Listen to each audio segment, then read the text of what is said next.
These are the steps in obtaining the Certificate of Appropriateness. When you're ready to begin the process of obtaining a Certificate of Appropriateness, you'll need to submit this digitally on the City of Jacksonville website. Visit www.coj.net. Navigate through Planning and Development, find the Community Planning Division, then the Historic Preservation section. Click on the COA application link to get the Planning Application Portal site. For larger projects, it is recommended that you meet in person with a planner prior to submitting an application. Scrolling down the Planning Application Portal site will get you instructions on how to proceed. First, register as a new user via the blue Register link. This is the new user sign-up webpage. Fill in all empty fields.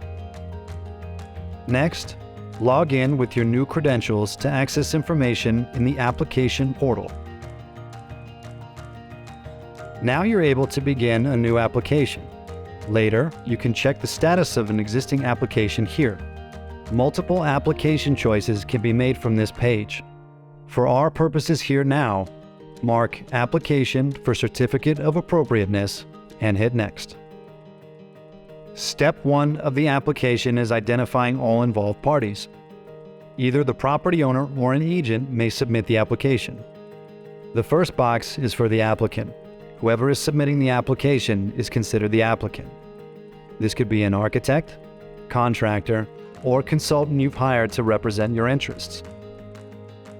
If an agent is submitting the COA application, this step may vary. Be sure to save information before proceeding at the bottom of the page.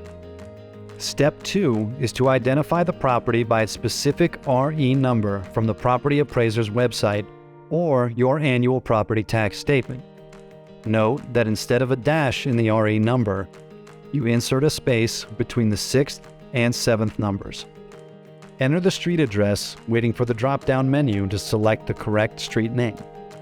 Next, check the box that best fits the proposed work. Check all that apply. Scrolling down, you'll specify the type of improvement you are proposing and describe briefly. Use a list format if there is more than one scope of work to the project. In the additional information box, mark if you have received a warning or citation. If you have been talking and/or working with a staff member already, there is a pull-down menu to identify them. Be sure to hit Save on the information you enter prior to proceeding. At this point, you have not submitted the application.